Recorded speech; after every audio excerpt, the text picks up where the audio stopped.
Welcome to the AR Show, where I dive deep into augmented reality with a focus on the technology, the use cases, and the people behind them.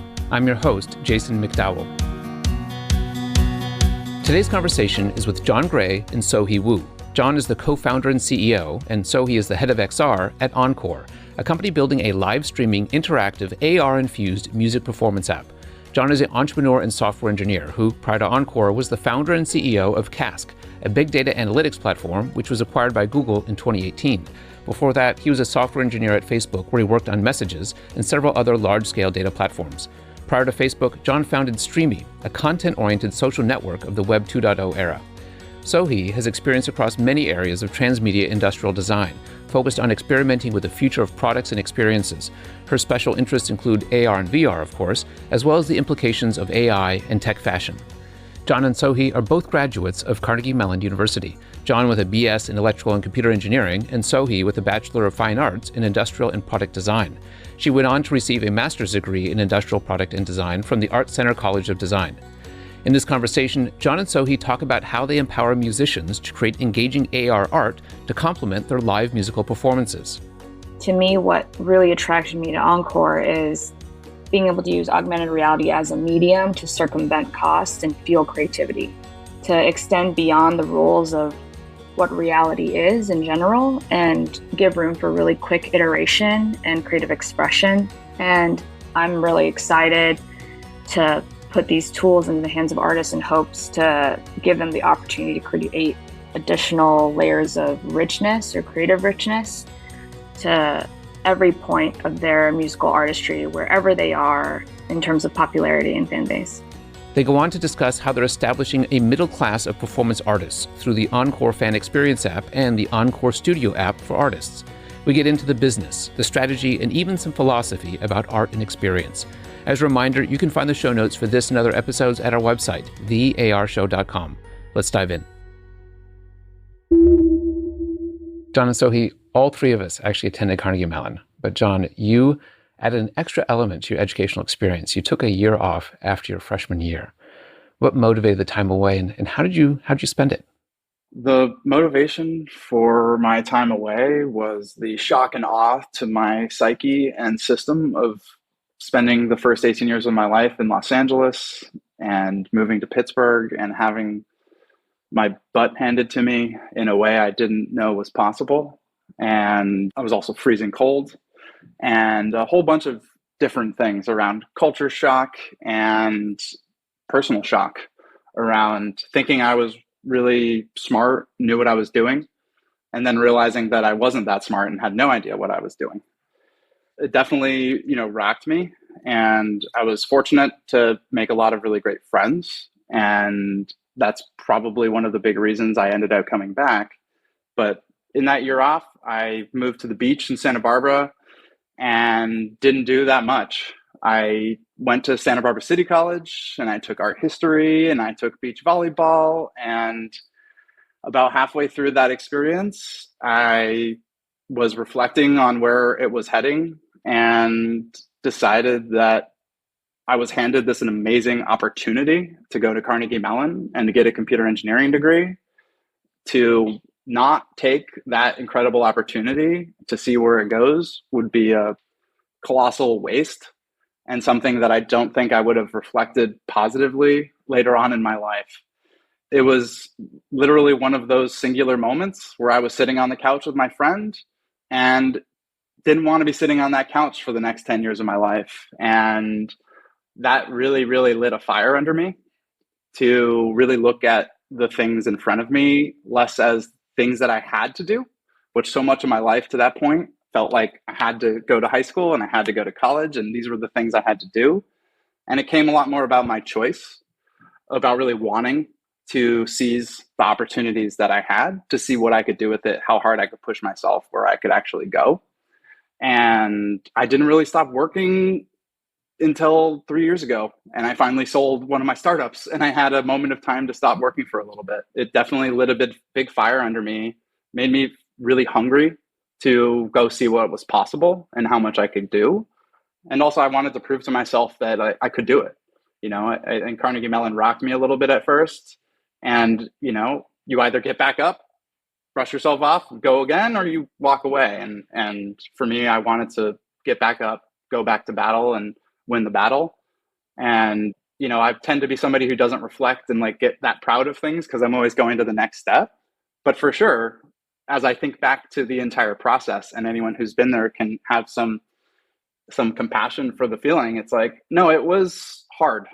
It took a lot. I had to do, over and over and over again, concerted efforts to get myself over the hump, to put myself into the position to actually be able to pass the classes, do the homework, get through the education. And, it's one of the most proudest moments of my entire life. And certainly, had I not made that decision, I would not be here right now. I had a similar introductory experience to Carnegie Mellon. I grew up in a small town state, and I didn't have to work very hard to get through my high school experience. And going to Carnegie Mellon, doing also the computer engineering program, the ECE program, that program prided itself on humbling students, prided itself on being the most challenging program of its type in the world. And they relished it. I believe the professors relished this so much, like, okay, how can we crank it up just a little bit more this year? And I don't think I had learned how to learn until I went through the CMU experience. And similarly, after my freshman year, I didn't take time away, but I did spend a little bit of time reflecting. And I realized also that I, up to that point, had made a lot of choices because my parents suggested it was the right choice to make. Yes. And it was around that same exact point where I realized that I was making these choices because I wanted to make them. They're for me, and I was living my own life. And that was also equally transformative. I had started my first startup at CMU, which I think you did as well. Yes. But at around the exact same time, my sophomore year of college, I started my first web company. This is 1994. At the dawn of the web, we started one of the first web companies. And people ask me, hey, can I be an intern in your company? Like, dude, it's me and my roommate. Like, we don't even know what we're doing. How can we suggest that you should be doing anything for us? Anyway, good times back then. For sure. So how about you? Did you have an awakening when you were at CMU as well? I think my experience is a little different because I wasn't the most competitive in high school, and I didn't have the best grades. And the reason why I got into Carnegie Mellon is because of portfolio and art. And so most of my friends were very STEM oriented. And so I had a lot of pressure coming into college, needing to make a name for myself, because in school I wasn't getting the best grades. I wasn't the smartest in class. Things like math and science weren't the easiest for me. And so going into CMU was like the first moment that I got to do something that really meant something to me, and that I got to try my hardest to be the best that I could and really learn and grow from that. And so Carnegie Mellon for me was like my chance to finally be myself and work really hard to be the best version of whatever that means. And so CMU is definitely a place that challenges you in every single way. Design is similar in the sense that they're extremely stringent about quality and very humbling in terms of critique, and making sure that everyone who is there not only wants to be there, but works really hard to stay there. And so, I think back on that and really appreciate how hard and difficult it was to even, make a mark at Carnegie Mellon. And so that carries on, I'm sure, for everybody who's gone to CMU into their day-to-day lives. Yeah, making a mark. That's a great way to put it. Speaking of making a mark, Jon, we kind of hinted you had actually done this startup in college, right? Which I think was alongside Facebook with a slightly different perspective. Can you give us a quick recap of what you'd done in college at that time? Yeah, Facebook came out college only when I was an undergrad, and my buddy and I hated it and had a concept for making a social network, but orienting it around content. So it was kind of like a social RSS reader called Streamy. And you had that initial startup experience, but you ended up actually going to work for Facebook for a few years after college. What was the decision to go and work there? Yeah, so we started Streamy because we hated Facebook. And then 3.5, 4 years later, as we were winding down Streamy, I went to work at Facebook. And so definitely, was literally going to the enemy, our perceived enemy. But as I've told the story many times, I spent 2 years at Facebook and, went there to kind of lick my wounds, put some money back into the bank after a failed startup. But actually what it did was like fundamentally transform me as an entrepreneur. Seeing the success there. I joined in the end of 2009 and there was about 200 engineers at the time. And 2 years later, there was 2,000 engineers. And so number one, to be there during that growth was pretty crazy, even from a logistics standpoint of how do you have enough chairs and desks for that many people that quickly. But even more so for me, it was really about kind of purposeful startup building. I think one of the reasons I didn't like Facebook from the outside was it felt very lucky. It felt like they were at the right place at the right time and were just able to kind of take advantage of these things happening around them. And when I went there, I saw how purposeful everything was, how intentful it all was, how they were not just lucky, they were incredibly good to great. And I really walked away with that as this notion of, startups are in a lot of ways around conscious trade-offs and culture. And so after Facebook, and experiencing that culture there, which was the smartest people I ever worked with, working the hardest they've ever worked and loving it, that's a really magical experience for the company and for the people. And I wanted that. And, one of the big things there is really around the notion of trust and empower.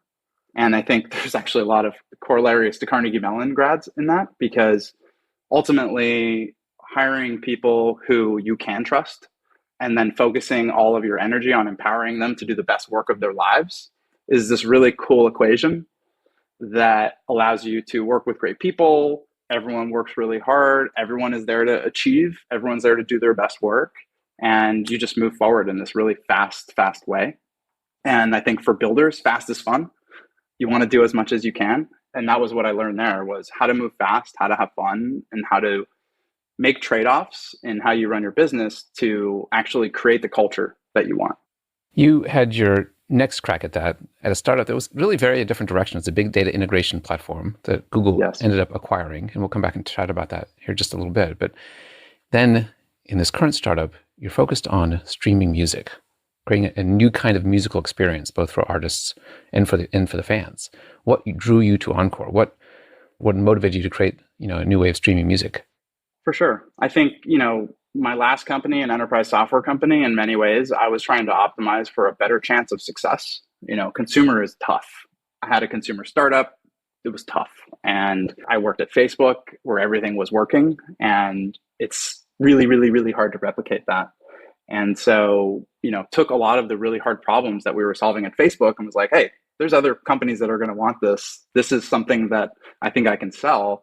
And enterprise companies have a lot of more intermediate outcomes. It's not just the kind of you win it big or you miss completely.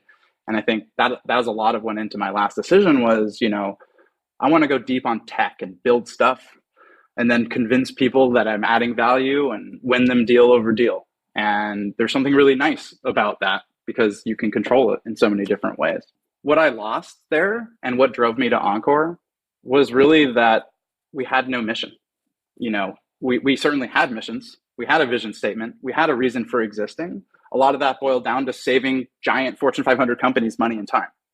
And the thing that, I took 2 years off after Cast, 3 years off, just working with other people's startups and helping people and ultimately measuring myself.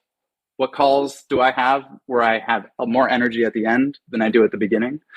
Where do I find myself drawn? And that's the most amazing part of being able to take a little bit of time off is to be able to temperature check yourself and actually mirror and monitor your own behavior. And the things that I found myself drawn to were the things that had some type of bigger purpose and mission.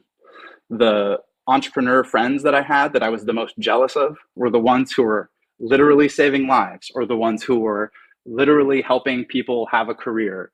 Those things that really impacted other people felt like, as we all know, startups and being a founder CEO is stressful. It's tough. It's a weird set of trade-offs that I'm not sure why many of us make it. You need reasons to wake up every day. You need something to get you up out of bed. You need something that's going to drive you for 5 to 10 years, right? And the more times you do it, the more you realize this is a big big journey and you're going to have to spend a lot of time talking about this. And so you better love it. And for me, the notion of technology as a democratizing thing has always been key to what I've done. And the notion that, as I dug into the music space, as I dug into creator platforms, as I dug into AR and mobile AR, by helping Ian, who's the original founder of Encore, explore Encore, I found myself falling in love to these different ideas of it. And I found myself really saying like, wow, we could actually change people's lives. We could create a middle class of music. One of the most exciting things for me is we can be responsible for incentivizing artists to create more art. We could put more art into the world by our existence. Those things are incredibly exciting to me. And so it takes, being in the lab, writing software and designing products, UI, UX, and all of that stuff, which is really fun and I like to do it, but it gets exhausting. To be able to do that work, but towards an end that is actually going to impact people in a real way and bring technology and access to people that don't have it is a really, really exciting thing. If you throw all of that behind a wave of a huge market opportunity, that's how you pick your next startup. You talked about this idea of creating a middle class of musicians, a middle class of artists. What does that mean? I presume the implication is that there's a poor group of artists and there's a very successful rich group of artists, and there's this big gap potentially in between.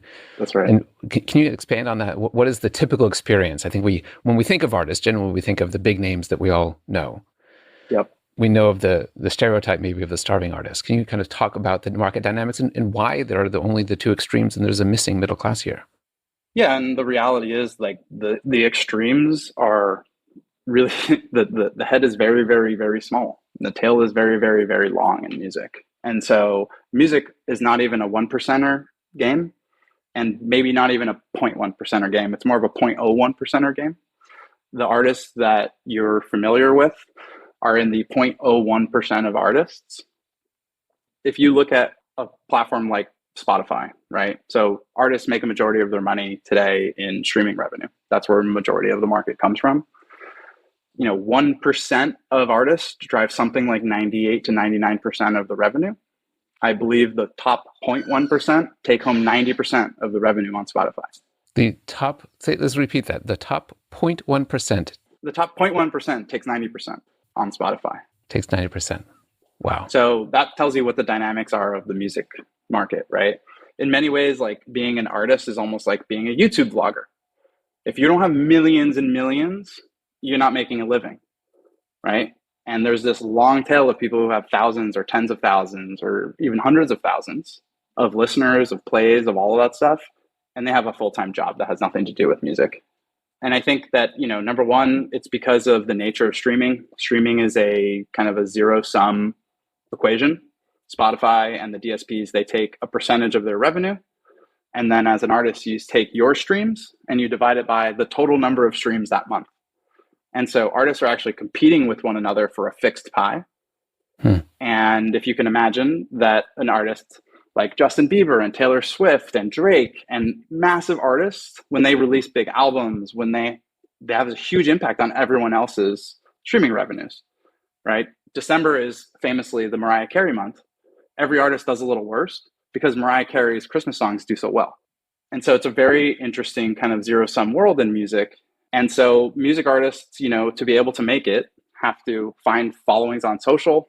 They have to catch streams on Spotify and DSPs. They have to have a merch line. They have to tour. They have to do 5 different things in order to actually give themselves a full-time income. When you look at that, and then you compare it to something like the gaming industry, or you compare it to what's happening in these other creator platforms, you're seeing that microtransactions, direct to fan, subscriptions, those business models are working really, really well for other types of creators, other types of apps like games, and has not made its way into music at all. Music today is $9.99 a month for all music. And that really gets to kind of what the whole vision mission of the company is, which is, $9.99 a month for unlimited music devalues music tremendously. And even worse, I can sign up for Spotify, pay my $9.99, and only listen to one artist. That artist does not get my $9.99. It's not how it works. My stream is just as valuable as someone else's stream. And so the model is really not optimized around artists and their fans and how to actually monetize that. It's all music is unlimited. It's practically free. And by the way, if you become big, then you can actually make a living. And only if you become big. And your odds of that are incredibly small.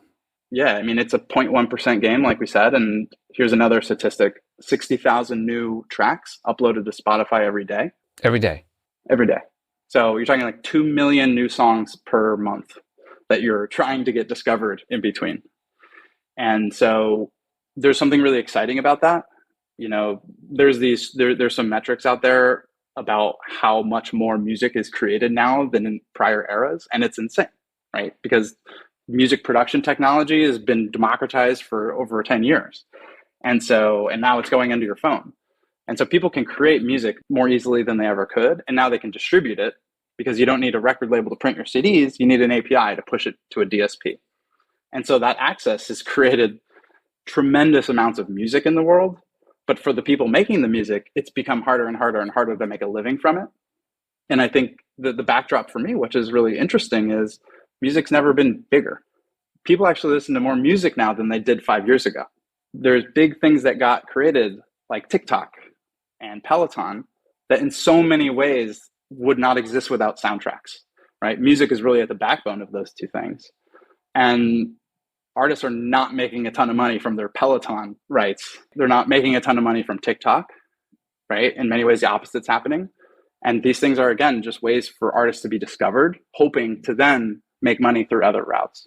Is there evidence that from the demand side of music listening, that there is interest in that longer tail of the work of all of those artists?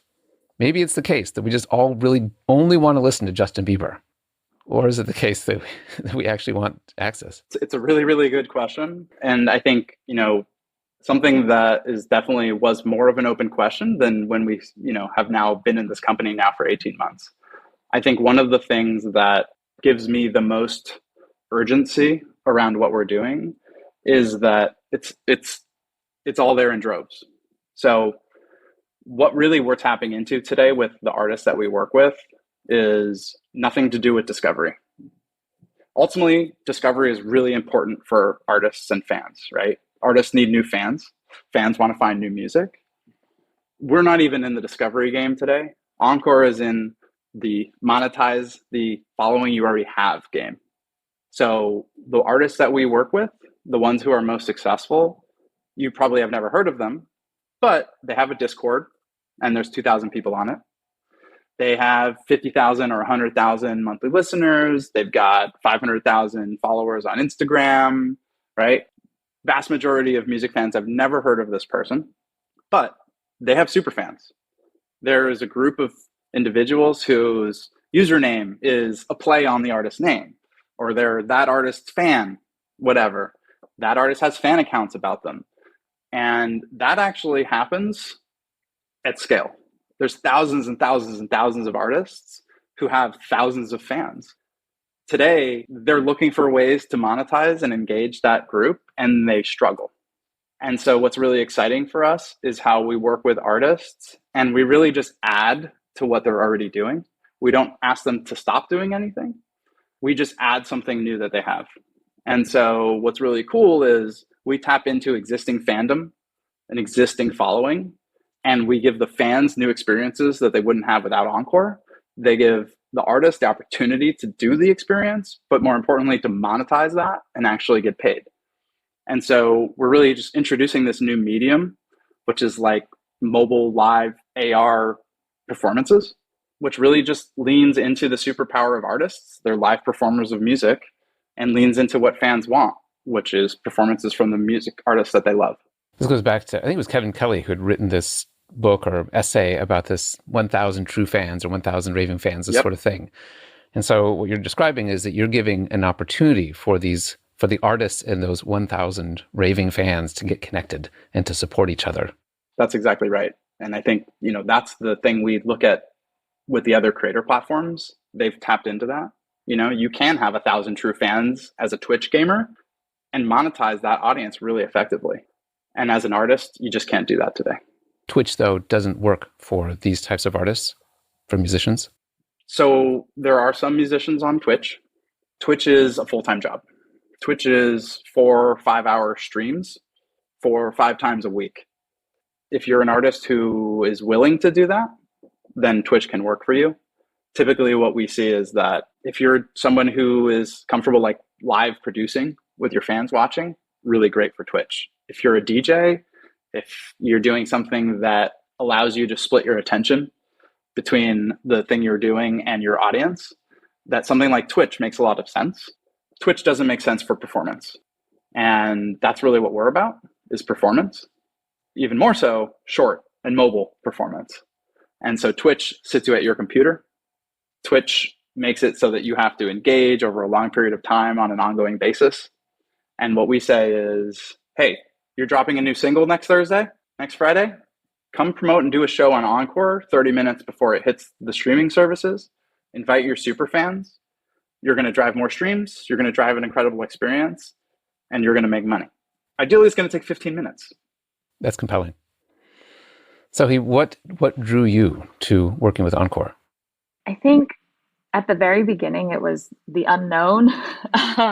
I was just really interested in augmented reality as a medium. And to me, any opportunity for experimentation and expression was enough for me to want to know more.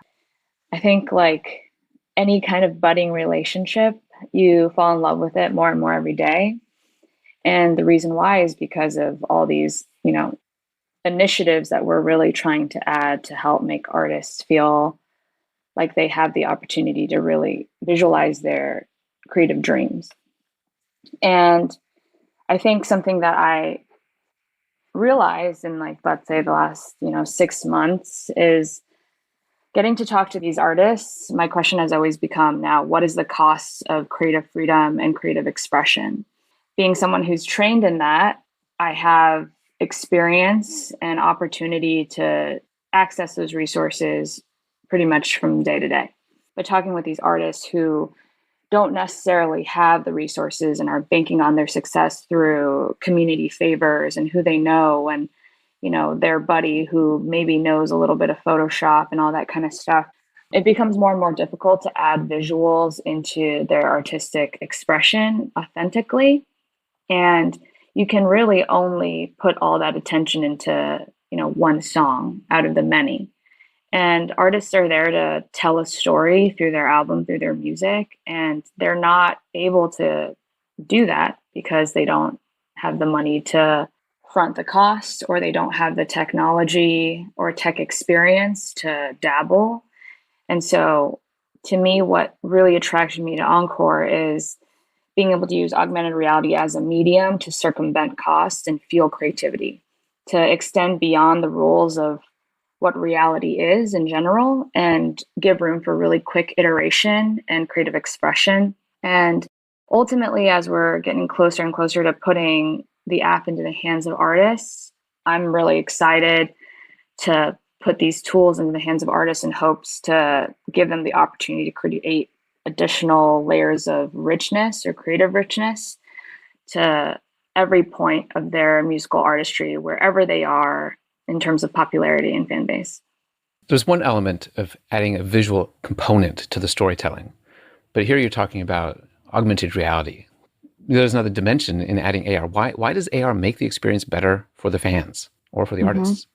I think to me, I love AR because it's an equal balance of virtual absurdity and real life. I used to work at Microsoft doing a HoloLens experience, and that actually, strangely enough, all the iteration was in virtual reality. Even though we were designing for AR, we designed in VR. And what I loved about that was like the escapism, the complete darkness of going into space and seeing the stars and being completely encapsulated into something else. But what makes AR super unique is we're not trying to replace the people you want to know, right? We're not trying to say, Cuddy, who has changed your life through his music and through his expression, we're not trying to take that away from you by replacing him with something more inauthentic. we're trying to help you find a more real connection and still understand him in a way that feels closer or more akin to being at a concert while not being inaccessible, by expensive tickets or location or tour dates or any of that kind of stuff. And so to me, AR is being able to create the unimaginable in an accessible way, both for artists and for fans. You talked about your time at CMU. For you, the entrance point was through a very robust design portfolio. Where did that passion for design originate? So for me, I came from actually a family of only artists, dancers, drummers, painters, singers, the whole kit and caboodle at this point. But because of that, I had this really strong foundation in creativity. That was the point that I find peace and inspiration every day. That for me is where I find safety. But when I applied to school, I kind of didn't know what that meant in terms of like a career. And so I applied to everything. I applied to be a fashion designer, an illustrator, an animator, a graphic designer, industrial designer, literally anything and everything. And when I got into Carnegie Mellon, I applied to 2 different programs, one being fine arts and one being design. And I didn't get into the fine arts program and I got into the design program. And that was my first choice that was made for me. And I was like, I'm going in for graphic design. And then I fell in love with physical things, designing physical objects. And I became an industrial designer because I learned how to build things that solved problems.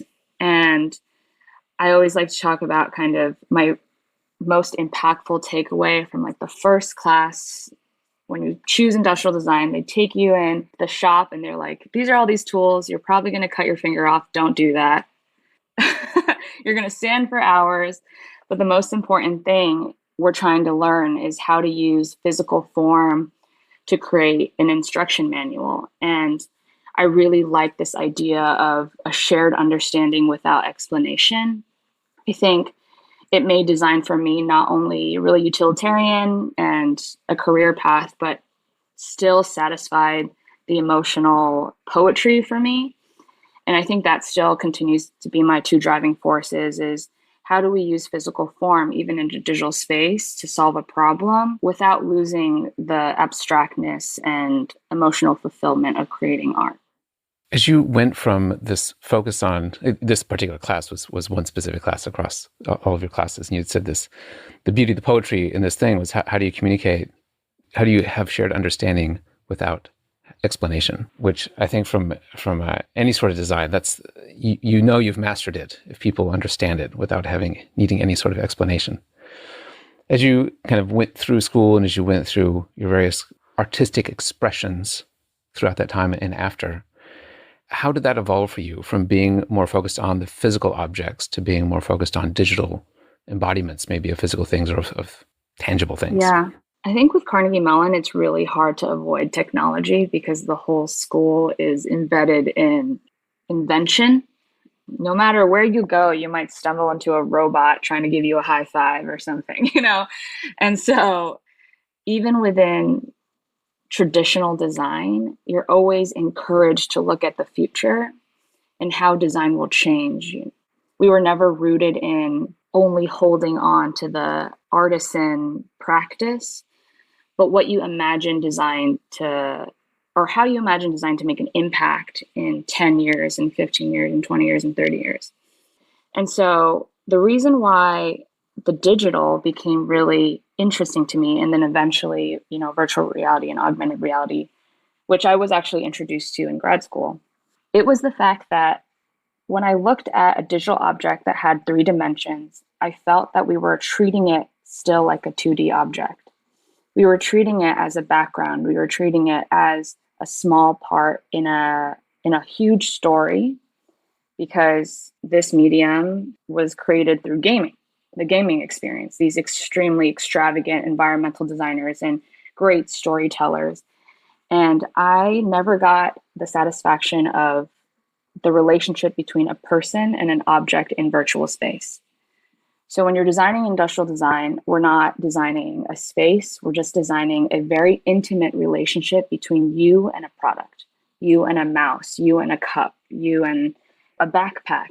And so when I look at this digital space, I became more and more attracted to like, how can we make every moment that you interact with a digital space equally as fulfilling and equally as intimate? And so we're not kind of like swimming in digital trash. Everything is meaningful at every step. And you can imagine, like, in a full environment, if you have an ability to explore every nook and cranny, every plant, every flower, you're not necessarily just saying, oh, I'm in a forest. Every moment has its moment. And so that to me is the new age of digital design that I'm really excited to be a part of. We're not swimming in digital trash. I like that visual. How do you bring that perspective to what you're creating at Encore? Yeah, I think a little bit as a force function of developing new tech, we're trying to capture moments in a song, right? I think at the heart of knowing the way the music industry is and how you develop music videos and sets, everyone wants to tell these extremely intricate stories that require a million moments, a million objects, really expensive monoliths. And I think in our case, in attempts to not overstimulate with just constant visuals, constant virtual things, we start to question how we can simplify and how we can use a moment to really tell a full story. And so with these new sets, to encourage simplicity and the value of minimalism and simplicity in a digital object, it's easy to put down a million things, but how do you make 5 things valuable is the challenge that we're facing. But I also think we'll create more authentic sets and more authentic, virtual environments that aren't just to shock and aren't just to blast you with, flashing lights, but to create intimate visual art. What is this artist experience that you've created? You kind of talk about this desire to tell the story visually, this notion of creating a set of meaningful digital objects to enhance the storytelling experience. How do you bring those together for an artist today?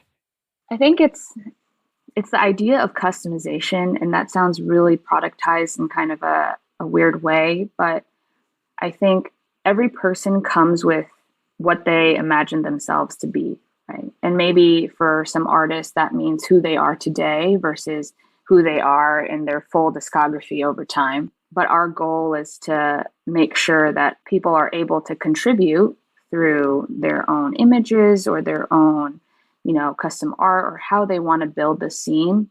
We're using that as a way to create more intimate sets that feel and are individualized and not just for any moment for anybody. How does an artist experience this? What do they need to pick up their mobile phone, download the Encore Creator Edition, and get to work? I mean, pretty much. It's really that simple in terms of going from nothing to creating your own set. Exactly that. Downloading the Encore Studio app, and once you open it up, you have the option to upload a bunch of your own custom assets, or you can just jump into the Encore library and start building.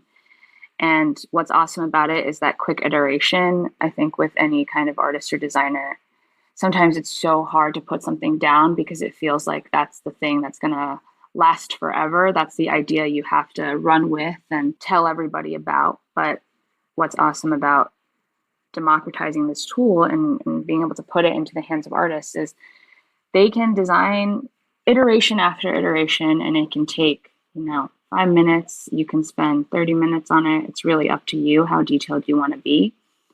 And then going live is like a different part of the process. But in terms of just exploring AR and telling your visual story, it is extremely quick and simple to get started. And what is the goal of the fan experience? Jon, you talked about this idea of making, rather than a 4-hour stream that you have to engage in, here you can do it in a few minutes at a time. A concert might only be 5, 10, 15, 30 minutes. What is the goal around the fan experience here? I think in short, we see the opportunity for live performance on mobile. It's an interesting thing. Where do I see live shows on my phone? You don't. I think over COVID, scheduled pay-per-view style live events became a thing, but I don't think a really scalable thing. I think probably most of us missed half of the ones we put in our calendar. And a lot of that was lucky about timing and all those things. And I think there seems to me to be an opportunity where there's a lot of incredibly talented individuals out there, and there's nowhere for them to perform. They're literally locked into in-person, real life physical locations and real in-person physical audiences. That doesn't really work for most artists. And I think that's the lowest hanging fruit is live performance is the superpower of most music artists. And most music superfans love to see live music, especially from the artists that they follow. And so that's tapping into something that just simply already exists. And I think, that's why mobile AR and mobile live streaming are these really enabling technologies to make all of that possible.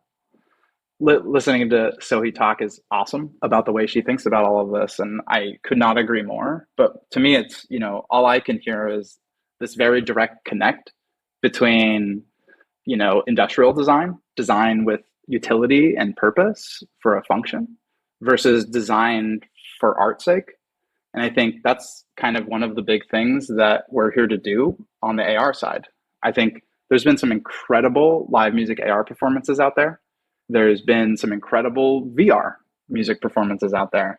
They're staffed with teams of designers and CGI people and turned into these like beautiful performances that are more to do with the designers than the artist. And I think for us, it's really about the function of the creative, not necessarily the creative for the creative sake. And I completely agree with what So-Hee's saying. Putting 5 objects and making them have purpose is both harder and better. But to the artist, if we can make that work and we can unlock how that will work at scale, that's just so much more accessible. And I think that really gets to it is, these artists don't have their own design team. They're not going to have a bunch of people working around trying to make them a custom one-off Fortnite performance. They maybe just have them and their friend who maybe has a little Photoshop skills or can copy and paste stuff off the internet. And how do you turn that team into a team that can actually create really engaging live performances? The AR doesn't have to be the center of attention. The artist is performing and doing their thing, and they're the focal point, right? But there's a reason that when you go to see a live show, there's screens and pyro and lights, right? They're accentuating and highlighting and engaging you deeper into the live music performance. There's a reason that music videos are filled with visuals and that they can be a really fun way to listen to a song, right? Because those things are additive to that entire, auditory experience. And that's what's so cool about what we're doing. And the awesome work that So-Hee has done is just in so many ways, what we've done has gotten simpler and in that a lot better and a lot more accessible. What has been, as you've created this, you're applying now all of these technologies, these concepts to enable both the fan experience and the artist experience to be so much better. What has been some of the biggest challenges, whether it's around the AR or the streaming technology, and ultimately bringing this sort of experience to life? Artists are all different, and they're different in their vibe and mood. They're different in their personality. They're different in their goals and aspirations. And so when you build something for music artists, it's not like it's a one type of person. It's a very, very diverse group. And so I think one of the inherent challenges is doing something for a group that's very different and diverse within it, and understanding, what are the truths there? What do we tease out? What are the commonalities? And how do we actually kind of reach artists at scale? I think probably the biggest singular thing is just how are people going to do this without So-Hee Woo? I think ultimately she's done an amazing job and has designed like hundreds of shows at this point, right? And they've gotten better and better while they've gotten simpler. And you can see in the evolution of our own shows how they are way more accessible to a non-designer now than they were when we started. So I think that's always been the challenge, is how do you take non-designers, non-technical people, but people who are artistic and have their own ideas, and give them something that will work without us involved. Hmm. Going back to this concept you described earlier, Zoe, about designing something that can be understood without having to explain it. This is embodied really here in this sort of app experience for the artist and for the fan, that they have to take and create what is ultimately, technically at least, a very complex thing, right? You have all these different digital objects that they are putting into a scene, that they are enabling during a live streaming performance. There's all the live streaming elements to it as well. And they have to then interact with it as a fan of the fan experience of this particular app. I love that there is this true dimensionality to the artist's engagement with the digital art, even though all of the art itself may not be 3D. but the engagement with it is very 3D. Like the artist can walk in front of and behind and those sorts of things around the digital. And it's really compelling. It is a massive challenge to be able to make this accessible for the artists. That's what I imagine anyway in my own head, that it's a massive challenge to make this truly accessible for the artists. How have you kind of overcome? How have you worked through this sort of understanding of what the artist's needs are, their understanding of the technology, and ultimately getting to the point where they can use it without you? Well, we've been doing kind of a handoff, right? And so in the very beginning, we ran really bespoke shows. We did pretty much everything for them. So they just showed up and were able to perform. And that really was testing the breadth of what is successful AR. And over time, we're able to kind of tell what is not only successful AR, but what is effective AR, what is useful AR. And I think that to me is also a point of augmented reality in general, is where is it the most useful and where is it the most valuable? And being able to talk more individually with artists and hand over an app before launch date to see, exactly that challenge. Like, is it too hard? Is it something that's easily understood? I realize the moment you give an artist the ability to create something, they are willing to try and do anything. And so something that might feel complicated only feels complicated if you don't want to do it. The moment they're like, wow, I can put this image or this object behind me and I can be at a corner in LA, I can be in my bedroom, I can be in the parking lot, I can be at the beach, and I can just accentuate. There's not even a second thought of how many objects are available, whether or not this technology is too new, how difficult are the steps.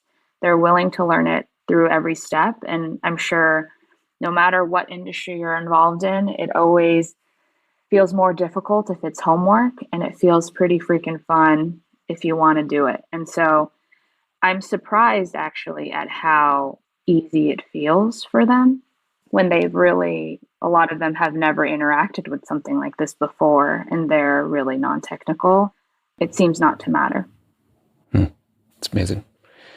Jon, you talked about this idea that ultimately you're trying to open up an opportunity for the middle class of artists and create a new opportunity, not only for them to create visually stunning, amazing experiences, great oral experiences, but also get paid. How is it that artists get paid through this platform? And what gives you the confidence that the fans are ultimately willing to pay for this type of experience? We're really taking a lot from gaming and really look at the gaming industry as, music's something like a $30 billion annual industry, and gaming's well over $100 billion. Activision just got purchased for $70 billion roughly, which is more than the market caps of the two biggest record labels combined. So gaming is this massive industry. And one of the things that I look at that is gaming has a diversity of business models. You can buy a $60 shrink wrapped game in a physical store and play it on a $1,000 console, or I can take a free phone, download a free app, play it all day for free, and then the next day spend $100,000 on the free game. And so if you just think about how many different ways there are to spend money in gaming, once you get a game, they're selling you upsells. They're selling you the new versions. They're selling you all of these things. And so gaming has been incredibly innovative and always is really driving the forefront of a lot of different technologies. And I think monetization, gamification, microtransactions, in-app purchases, all of these kinds of things have been perfected in the gaming industry. And we really want to bring some of those greatest lessons to the music industry. And so we see a lot of power in our 10-cent clap. And so everything that we do is all oriented around our virtual currency, which is claps, and the clap costs 10 cents. That's a kind of idea we had before the company was ever a company, before we had built anything. And it's been something we continuously have been testing. And so far, the results have been really great in that, number one, we really think it's important to switch the experience from something that feels like tipping and donations, where we think that really cheapens somebody's art and craft. The notion that, they're a performer on the street corner and you have to give them a donation, versus this is somebody who's doing something of value and you pay them for this thing of value that you receive. And I think the most natural thing in live events and music is clapping. It's applauding. That's how you show your love. That's how you show recognition for a great performance. And so the clapping and the action of the clap has actually turned out to be a really awesome one in the app, where fans are showing their appreciation in a very natural way that maps to the analog world, but they're 10 cents a pop. And so, what we like about it is we think of it as free adjacent, right? So every show costs a clap, and that's the only money you need to spend as a user. What's awesome about that is, if it seems like that's not a lot of money, if you compare that to what a stream view fan gives you on any other platform, like a YouTube or a Spotify or anything else, you're fractions of a penny. And so even starting out at 10 cents, you're talking 10 to 100x more than what an artist would get on other platforms. And then you're doing the other thing that really gaming figured out really well, which is a lot of this is about capturing whales. A lot of this is about capturing the really, really big spenders. And, if you look at like Zynga games, it's not an 80-20 rule. It's like a 95-5 or a 99-1, right? Like 1% of the users can generate over 90% of the money. And so that's the other side, is we want to have a very low barrier to entry, but one that recognizes value of music and art, but allow for opportunities for fans to be recognized by their peers, allow fans to get closer to the artist. And so the experience is all gamified, and whoever claps the most gets to have a video chat with the artist. The artist can launch live polls about, hey, what song should I perform? And you're voting with your claps. And so the clapping, the interactivity, the microtransactions, and kind of gamified experience creates this really fun kind of environment where money's being exchanged, but it feels a lot more like fandom. It feels a lot more like support. And it kind of blurs that line a little bit. When you walk into a live show, you're not necessarily thinking like, oh, I paid $2 a minute to be in this show. You're not thinking about that. You pay your money. You want to be engrossed in the experience. You want to be immersed inside of it. And so we've found that, this quick action of the clap, assigning some value that is small enough so that you're not throwing dollars, you're throwing dimes. And that seems to create the right kind of conditions for a really fun experience that, can turn 500 fans in 15 minutes into as much as $5,000. That's a really exciting combination that we've seen work with a certain set of artists. And, as we expand and grow, want to see that with way more. How ultimately, in this sort of, you're applying all of these lessons from the gaming world, the gaming experience, to music, which is a naturally creative sort of medium and more accessible maybe than even creating games. Is that enough to keep this a really sticky experience? What is it is it the music that keeps coming back? Is it the visuals? Is it the fact that they get to engage with these sort of claps? They get to be the super user and engage with the artist maybe after a show if they clap enough? Is it the combination? What is it that you found that really makes this a sticky experience for the fans? Yeah, so I would go off of what we hear from fans, where we get feedback or where they're posting about it on their own socials, or they're talking about it in the fan Discord with their favorite artist, and I think it's really two things. One is getting closer to your artist. So the artists are participating and responding to what happens in chat. The top clappers in a show get a one-on-one FaceTime with the artist at the end of the show. And those turn into these really, really cool moments. And a lot of the times the kind of stuff will be like, hey, how do you pronounce your name? I'm always seeing you on Discord, but I've never actually heard how you pronounce it. Or, man, you've been with me since the early days. I really appreciate it, and all these types of things. In so many ways, like, fans are getting credit for being the super fans from the artist in front of all of the other fans. And so they're obviously geeked out because they get to talk to their artist, but they're also getting a lot of respect and kind of love around their peers because, first of all, they paid the money to get to the top of it, but also, like, the artist is recognizing them as one of their super fans. That part's really, really cool. The other is what we talked about earlier, which is we're creating just more opportunities for more experiences to exist that just wouldn't exist if Encore wasn't here.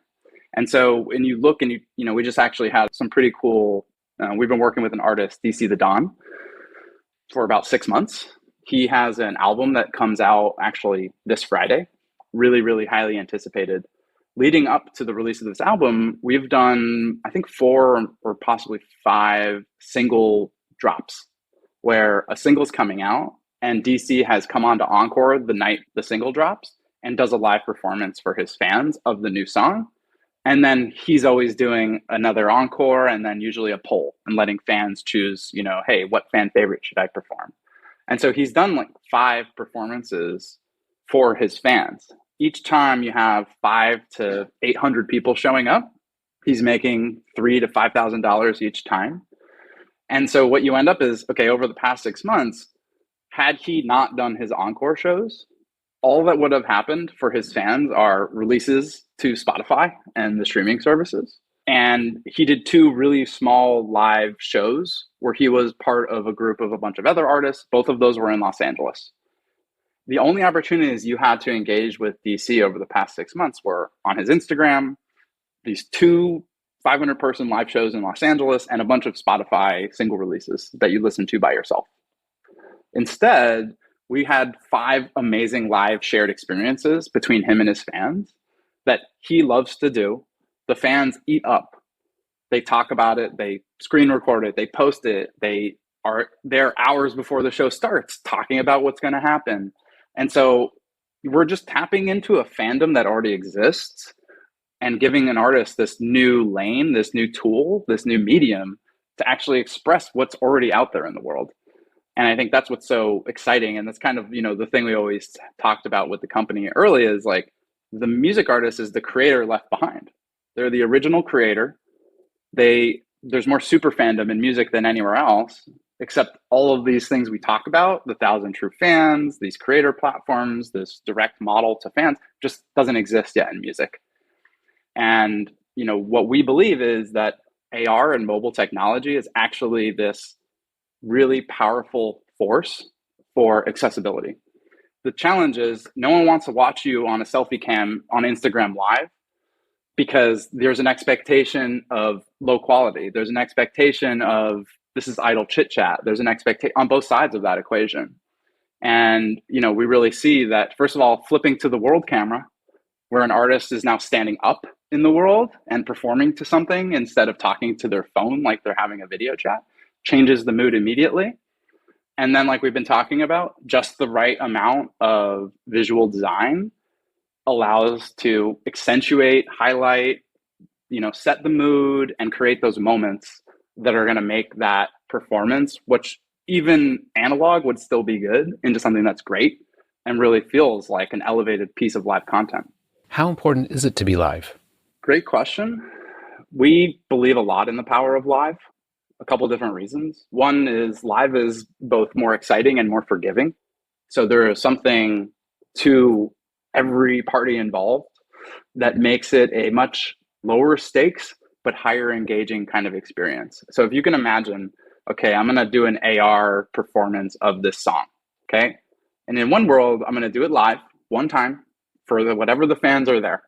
In another version of it, I'm going to record this and put it on YouTube as my music video. And I want everyone to be watching it over and over for the next 5 years. You can imagine there's a little bit of a difference there in terms of what the expectation would be of the quality. And all of a sudden you're in the world of, okay, shouldn't this be highly produced now? Shouldn't this be highly edited? Shouldn't this be all of these other things? And, one of the things that's awesome about music is like live music is really great. And so hearing these things live, both is an awesome experience from a music perspective, but really I think takes the pressure off on the visuals and the AR to be something that has to be perfect, to be something that has to be highly produced.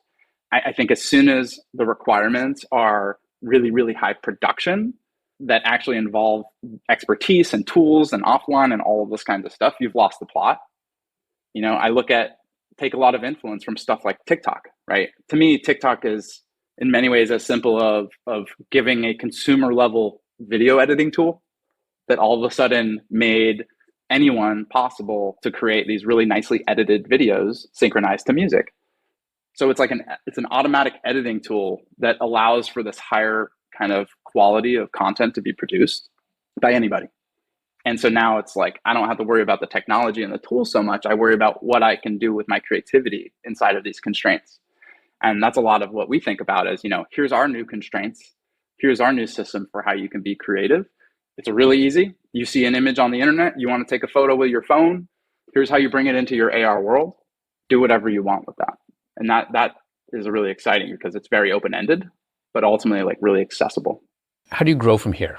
You're just getting started. You've proven a lot to yourselves with a small community of artists and a growing community of fans. But how do you grow that community of artists and fans from here? Artists first.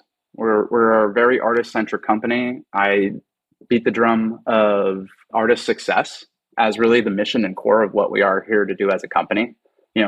We make 20% of what an artist takes. So we have an 80-20 split. It's the only way that Encore makes money. And so we're very directly aligned with the artist. If they are making money, we're making money. And so our belief and what we have validated is if we can get artists on here, they can get their fans.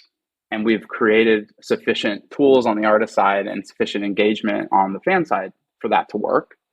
And so it's really about how do we onboard tons of artists and how do we make the software as easy to use and accessible and repeatable and scalable as possible. Really moving from a world where first we were doing everything. In recent months, we have been standing shoulder to shoulder with artists as they do it and we help. And more, it's okay, take it home with you. Okay, more and more people picking it up randomly that we never spoke to, self-serving their way towards creating an amazing AR environment and doing a live performance. For us, this is really about moving from what we talked about, production to product. In many ways, we've been a production company who has used our software and kind of dog-fooded what we've been building to validate that we can create the content, that the experience is great, that artists have fun, that fans have fun, that they're making money. Now that we have validated that in a more of a closed environment, this needs to be set out to the world and to see what people start to do with it. It sounds amazing. And so this week specifically, as we are recording this, you are taking another major step forward in that regard and opening up the platform to more creators.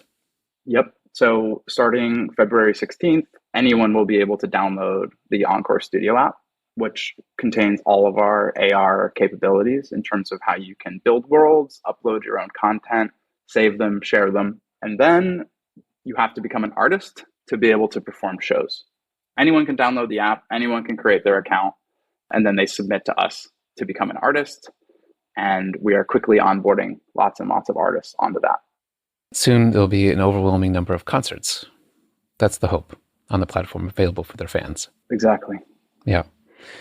So as you kind of put the finishing touches on the sort of AR experiences that are possible here, we've talked a lot about some of your underlying influences in your objectives. Are there a couple of guiding principles that you really focused on in creating this sort of tool sets, the types of content, the types of scenes, the sort of guiding principles you have as you design this? I think it's really about creating a stable creative infrastructure, just having enough building blocks to at least start, and then giving people the ability to upload their own custom assets via images and eventually, hopefully, some 3D objects as well, so that they can continue to build off the foundation that we provide. And so making sure we have enough effects to try out, enough stages and rooms to play with, enough base objects to even start to mix and match, I think is the best way we can get people involved. Something that we're also really, thoughtful about is the fear of a blank page. In any kind of creative software, when you open it up and it seems like there's so many options, but you feel the pressure of being uber creative, it's really difficult to get started. And so we've been trying our best to make sure that there are truncated versions of what a scene could look like to be set as inspiration for people to just test and not be afraid. Like I said before, iteration is key in all creative fields. And so whatever we can do to encourage people to be iterative and to be brave is the best we can do in a new medium like this. That's great. As you kind of look out over the next 12, 18 months, who or what in the music industry or in the AR industry concerns you the most? I mean, one of the things that's just sucking a lot of oxygen in the world is Web3, NFTs, the metaverse, and all of these kinds of things. And I think we're in many ways compatible with a lot of those different things. But, I think that in many ways it's a distraction because we're not there yet. And it's starting to eat a lot of the attention. In many ways, what we're doing is a little old school compared to Web3, right? We have a in-app purchase virtual currency that is like a traditional mobile game. It's not backed by a blockchain. What it is backed by is actual money, right? And those claps are literally worth 10 cents. And, as artists get them, we pay them out within days. And so I think one of the biggest risks is that artists become overly infatuated with the promise of Web3 and NFTs because they're seeing other artists selling stuff for really high prices and things like that. And I do think that there's a lot of value that will come from there, but there's just no question that we're at a massive speculative hype cycle around these different assets. And so I just worry that people are going to bet their futures on something that is for sure going to be full of change and ups and downs over the next few years. And I think it's simpler than that. Artists are analog creators with an amazing superpower, and they have already existing fans who want to consume what they have. The notion that you need a blockchain in order for that value to exchange hands party to party, to me, doesn't seem necessary. And so, I think we have a little bit of a counter narrative and a little bit of a strategy that says, let's meet artists and fans where they are today on their phones with video. Even from an AR perspective, right? Fans consume our shows as 2D videos. That doesn't mean that eventually they can't put on an AR headset and see something completely different as the future unfolds. But today, what are they doing? They're watching TikToks. That's what we're competing with, not strapped into VR headsets, creating virtual worlds yet. That's not the average consumer today. So, do you have any that concern you? Yeah, I think it's in parallel to that. We talked about before what it means to create value in augmented reality and also intimacy and creativity. I think we're at this really interesting turning point where people are really concerned about digital ownership. But what also comes with that is this high pressure to create content and as much content as possible in hopes that one out of your 50 videos or one out of your 50 NFTs strikes gold. And so I'm really interested and concerned about the type of content that is going to be generated as we push more technology out there.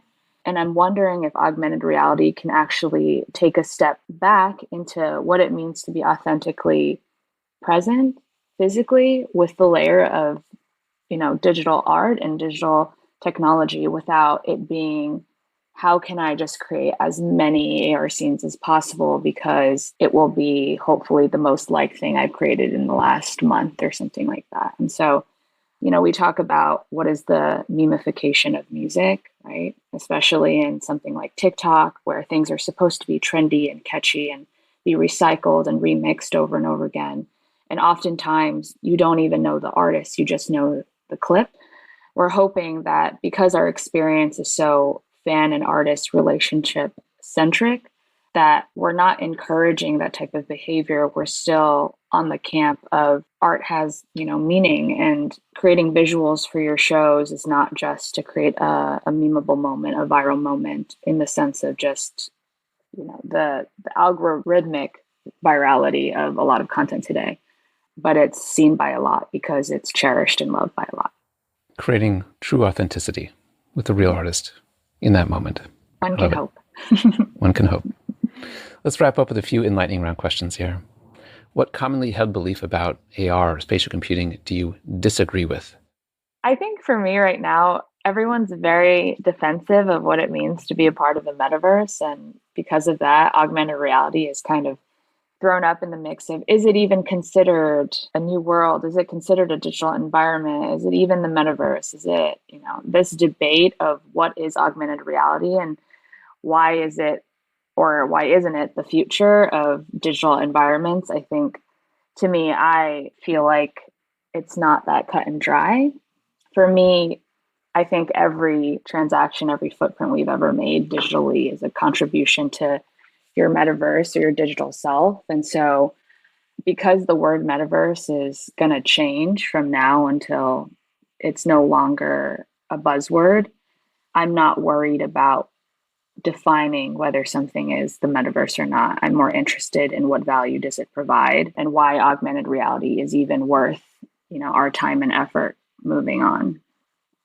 And so I think we'll see where those arguments go and where those discussion points go about what is the metaverse and what contributes and what it means. But I'm definitely not in the camp of AR isn't the metaverse. Should be part of the conversation. For sure. At least. Yeah, at least. How about you, Jon? Yeah, I probably think the same way. I'm definitely very bullish on AR and personally see the metaverse as something that is overlaid on top of the actual world. I think the alternate realities and everything, to me, it's staring everyone in the face in terms of there's this promise around portability across all of these different things that is kind of required for the metaverse to exist. Yet every metaverse has their own world. And, there's at least 4 different metaverses right now where you can go and buy real estate, but they're all different worlds. And so I'm a little confused around where all of the metaverse talk is going and what's actually happening there, where it's just a bunch of walled gardens.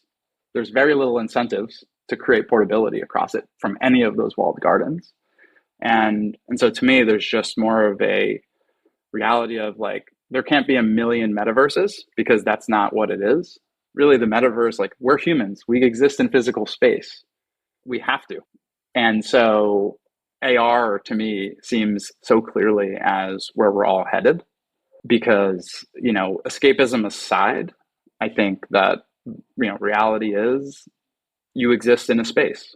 You have other people around you. Absolutely, you want to use technology like we're using right now to be able to talk to each other, even though we're in different cities, right? But that's not a replacement for the fact that we live in a world, we live in a house, we visit different spaces. And there's a lot of really amazing opportunities for how to make those experiences better, how to bring more people into them, how to augment them. And so I'm really, really gung-ho about that. And, from the early days, when the company was 4 people and it was me and So-Hee and a couple of others, I just felt so confident in what we were doing because I always felt like every day we're inventing the future. We are building a design tool for how anyone can build any kind of AR environment in the future. This is not specific to music. This is not specific to performance. It's really a question of I call it 3D story building, right? So, like an Instagram story, you're dragging and dropping and moving all of the stuff around your canvas. And that's a model now that is really well known by the average consumer. We're doing 3D that.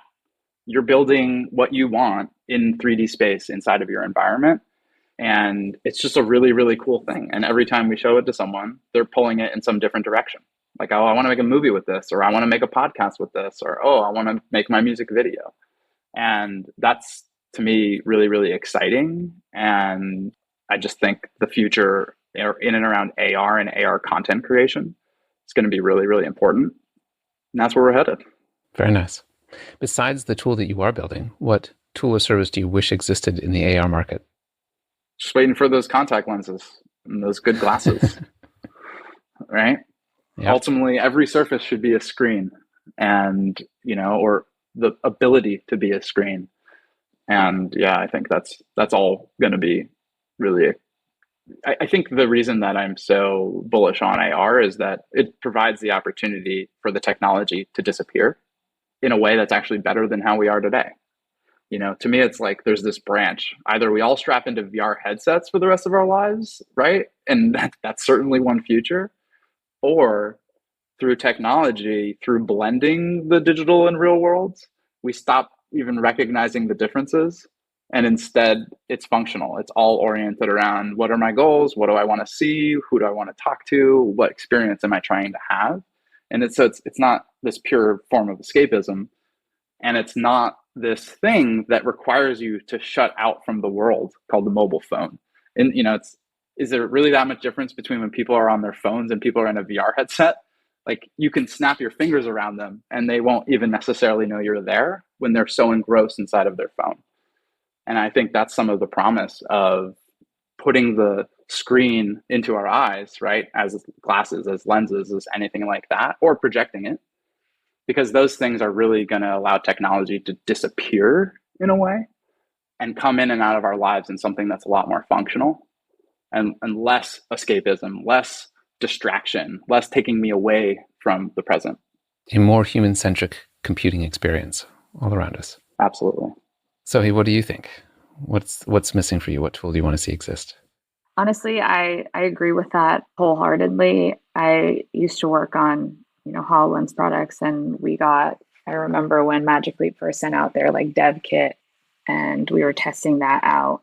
The thing that is missing is that it is so painful to use in terms of the hardware. And as an industrial designer, I'll go to my grave knowing that, when things are heavy and things are uncomfortable, you lose out on the value of the experience because you're too focused on those types of things, right? What was a bummer is trying that technology and being able to say, I don't care that I'm sweaty and my head hurts. I want to do this. Seeing holograms within a physical space is actually quite magical, and it does feel like you're immersed in a place that is real. In virtual reality, there is full immersion, but it feels like you're trying to be a part of a video game, no matter how realistic it seems. And so there's kind of like you're putting on a character, you're trying to be somebody else. You have the opportunity to wear a mask and play your alter ego. But in augmented reality, you're still expected to be yourself. And so I'm really excited to see, when we can make that more accessible and still achieve the immersive feeling that those head-mounted displays provided without the pain of them being clunky. Wearability is going to be a key attribute of these things before they're broadly successful. For sure. For sure. If you could sit down and have coffee with your 25-year-old selves, what advice would you share? Maybe for you, maybe it's when you're your 20-year-old self. I think for me, I always thought about design as this way out and for creativity. When you're doing art, we're like, how are you going to make money? How are you going to do all this stuff? And so design was the way to kind of transform it into something extremely practical and more obvious what a career path looked like. But I was always really attracted to the unknown and the future. And so I'd say around that time, I went from designing medical tools and safety tools to being like, I just want to be a part of tech R&D. I want to dive into design theories called speculative design, design fictions, which is really using science fiction and design in academia to predict what could happen in 10 years, or even see what do you want to happen in 30 years and what do I have to do today to achieve that? And I think that for me was really scary because it means basing your life and your career off of darkness. It's just this void of the unknown. How could I possibly continue and build a career off of that? And I think as I've gotten a little older and had a lot of new experiences, I realized that art and design don't need to live independently from practicality. And so you can have both the unknown and the wide open fields of trying to create emotionally and abstractly without losing out on utilitarian goals, and productized experiences. And so if I go back to myself then, I'd say try more things, try new things, be willing to explore art that isn't 100% gonna, equal a paycheck today, because it'll be equally as important in 5-10 years. That's good. Jon? I guess I have the reverse situation going to a similar place. I mean, I think before Encore, I neglected to consider myself creative. And really, I think, when I was young, played 4 instruments, loved to paint, was obsessed with art class, was a very, very creative, artistic, musical oriented person. But I was also really into computers. My life took a very hard turn starting freshman year at Carnegie Mellon directly towards computing. And I think a real move away from the world of subjectivity towards what I felt was more objectivity, really away from a world that I felt like was, chasing dreams, not making money from it, hoping that eventually it all works out, and wanting to be at a place where I wanted to give myself financial stability as soon as I possibly could, and really wanted to make money and be a professional and do all of those things. And those led me towards a very, very decided path of saying, I'm going to be technical and I'm going to build software and I'm going to build companies and startups and do that kind of stuff. And all along the way, I've always been incredibly design oriented and have always cared about all of those things much more than most software engineers. But I just really ignored that side of myself. And if I were to give myself some advice from when I was 25, it would be to look at myself as someone who has the capabilities of creativity. I think the creative process is so hard because it's something from nothing and it's so subjective. And as somebody who's very engineering, I want things to be right and I want to know that they're right. And it turns me away from that world. But working with people like So-Hee and going on this adventure, working with music artists and doing all of this stuff, gives me tremendous energy, tremendous joy, and it's when I have the most fun. You think that's the benefit of giving yourself that permission, that acknowledgement, that confidence, is that it will open up more fun, more enjoyment? And you'll just do it more. You'll be more untethered. I think like So-Hee's saying, looking at a blank page in a creative tool is really scary. And having the confidence to just go forward. And it doesn't matter where you start, because you're going to iterate, you're going to make it better, you're going to learn, you're going to go through that as a process. And I think, understanding these things as a process, understanding them as solving for different things. And there is no perfect answer. It's very much living in the gray. And despite it being my name, my reputation is that I don't always live in the gray. And I think, part of that wanting to be in the creative sphere is being comfortable in the gray. Being comfortable in your own skin, being comfortable in the gray. That's right. Any closing thoughts you'd like to share? From me, I'm just really excited about AR technology in general. I think, the thing that we haven't talked about is mobile AR has made leaps and bounds in the past 5 years.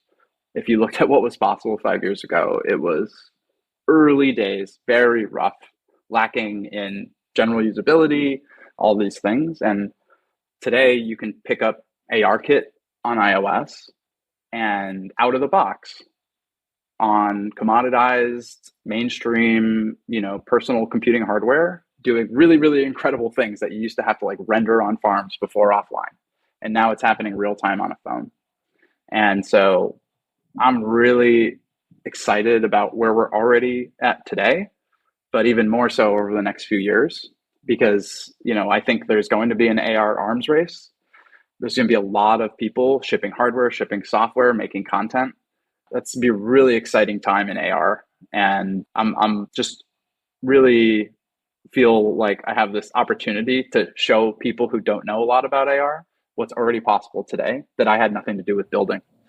6 degrees of freedom and human segmentation and object occlusion and all of these kinds of things that all come for free now really create magic inside of the phone in real time. And I think there's going to be so many cool things that happen with it. So-Hee?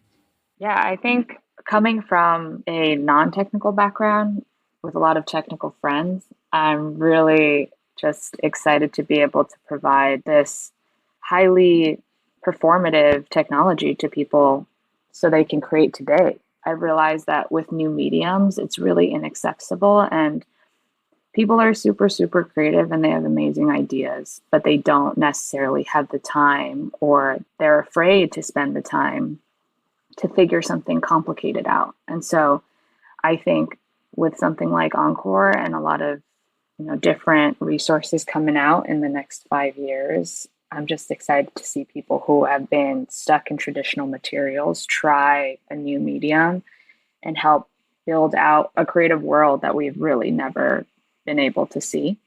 And we're starting to see that just from the start of things like filters and things like that. And so I know that in the next 5 years, it's just going to grow exponentially. And we're going to start being really inspired by a new age of media. Where can people go to learn more about you and the work that you're doing there at Encore?